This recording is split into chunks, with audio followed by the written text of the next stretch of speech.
right, today is the day. We are officially continuing turning my daily driver into a drift car. In case you missed the last video, we just took delivery of some brand new parts for this thing, which I cannot wait to get installed today.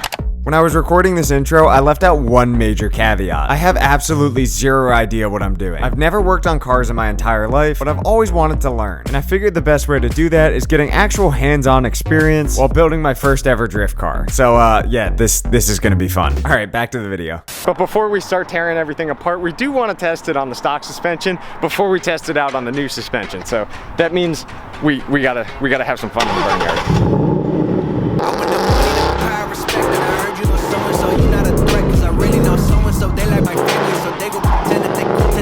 I couldn't get line lock to work. I'm trying to get it to initiate and I couldn't get it to work.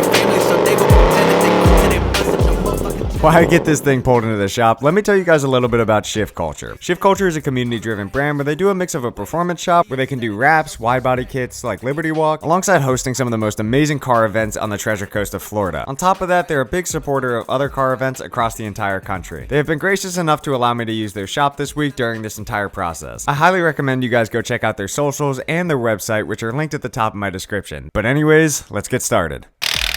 So to kick this project off, we need to remove the wheels to access the full suspension setup that's currently on the car. With the wheels taken out, we now have access to the brake calipers, which we will need to remove alongside the brake rotor to have better access to some of the bolts that we'll need later on in this project.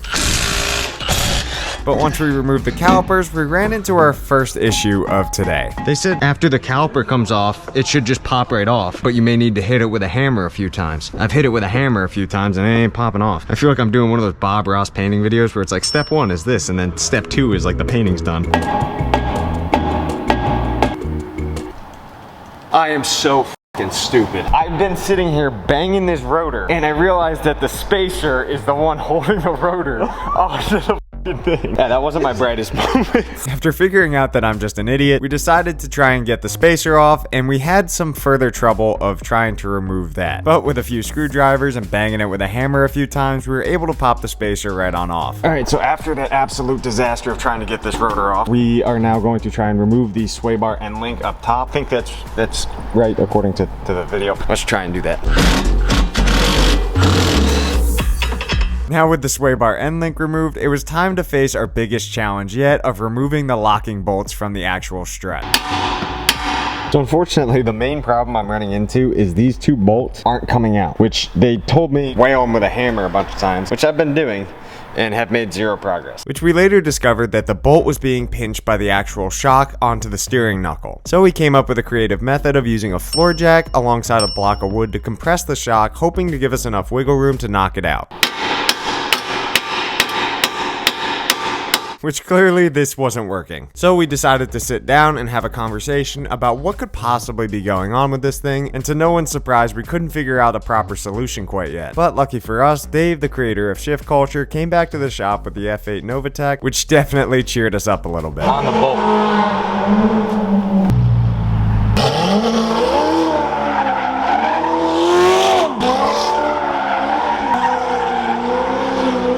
After our little break, we came back into the shop, and then the entire Shift Culture staff decided to line up at their turn to try and knock this bolt out. There it goes.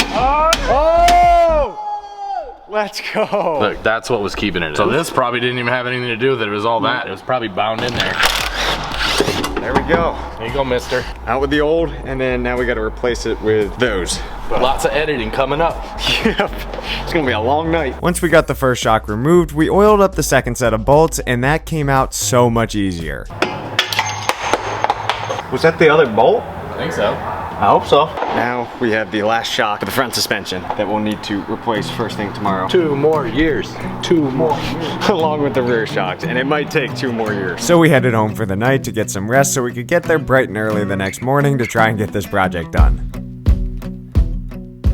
All right, it is officially day 2 of getting this whole thing started. We're literally just bolting stuff out and bolting stuff back in. So this should be a more streamlined process than yesterday's horrible debacle. As I showed you in the last video, these are the front coilovers that will be being thrown in. That'll go in second. And this is going to be the first one that goes in front left, which is this side of the car. So we started by rewatching the instruction video for the 100th time, which showed us exactly how to line up the bolts correctly on the front left shock. Once all the bolts were in place, we were able to hand tighten the nuts down. Then it was time to reinstall the locking bolts, and we found another problem.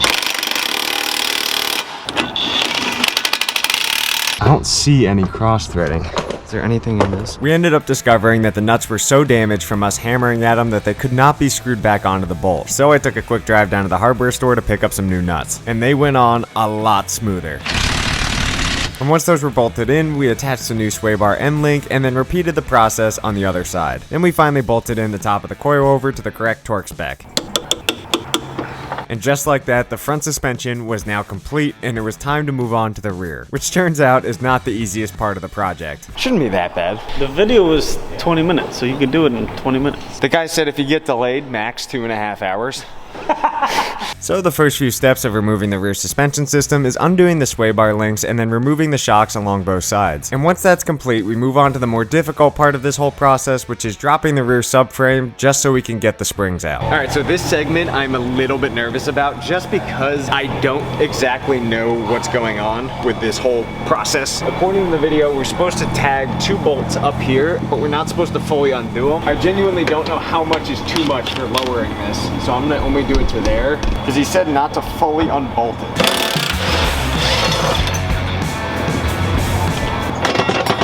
Beautiful. We just need to get it low enough where we can get this spring undone. And as you can see, even with 2 full-grown men dangling off the rear rotor, it still wasn't enough clearance to get the spring out. This car is going to send me over the edge. I want to do it like that guy. He literally just like... I know. That dude has to be like part Hulk. Once you have... I mean, you can even see there's nothing even attached to the subframe anymore. There's a gap in between. The whole thing is disconnected. We're just gonna have to try again tomorrow morning when we all have a little bit more energy than we do right now. After a few more attempts, we decided to call it quits for the day so we could come back the next morning well rested and ready to finish the project. Alright, it is officially the 3rd and hopefully final day of a 5-hour project. Yeah, this has been taking way too long. Okay, so one of the first things that we're going to do is actually take out the other subframe bolt on the opposite side of the car that we did yesterday, which sits right about here to give us some more wiggle room to actually get the full shock out. I think that makes sense. Yeah, okay. So as I begin to unbolt the rest of the subframe, I can already see part of the car dropping down, which should give us enough clearance to slide the stock springs out. 1, 2, 3. There we go. Oh. Thank you. And now that the stock springs are out, it's time to throw in the new ones. And then we just complete the same process on the other side. Now with all the springs replaced, it is time to map out the correct position for the springs to be in, and then tightening up the subframe, and then finally installing the new set of rear shocks. Now all that's left to do is install the rotors and calipers again, and just like the rest of this project, that couldn't go right either. Well, issue number 1 is both calipers are compressed, meaning getting them on here is going to be a lot harder than just sliding them on. I literally have a hatred for Ford Motor Company right now. But after a little bit of persuasion, we were able to slide the calipers on both sides and bolt them in. That sucked. Which leaves us with just putting the wheels back on the car and lowering it back down for the final result. Or so we thought. It's good. Holy sh**. That looks so good. Okay, so it turns out that the jack didn't fully let it down, so it's actually lower than what we just saw. So it turns out the car is actually a little bit lower than we even expected, and we had to jack up the rear of the car just to get the lift out from under it.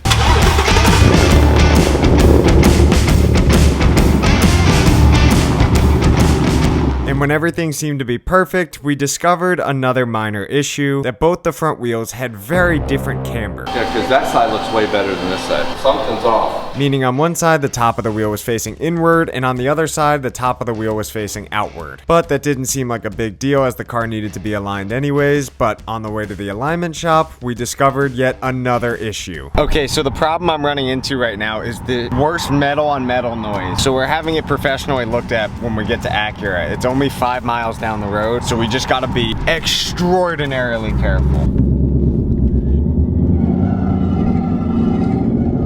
that sounds so bad. I don't know if you guys can hear that. After we pulled up to the dealership to get it aligned, the car immediately hopped on the machine and the guy came out and delivered not the best news I could have heard. So, is it the strut brace or? He's not familiar with the kit to know whether it was, you know what I mean, like if it was installed back. I don't know. Like this is out of my knowledge range. That's why Jack's kind of the guy for this stuff. So. Okay, I appreciate it. Yeah. So I wish I had better news for you, man. I wanna cry right now. This sucks.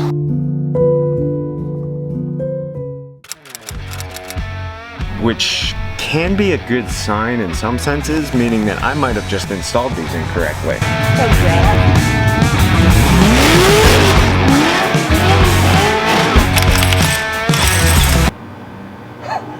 There's nothing in that.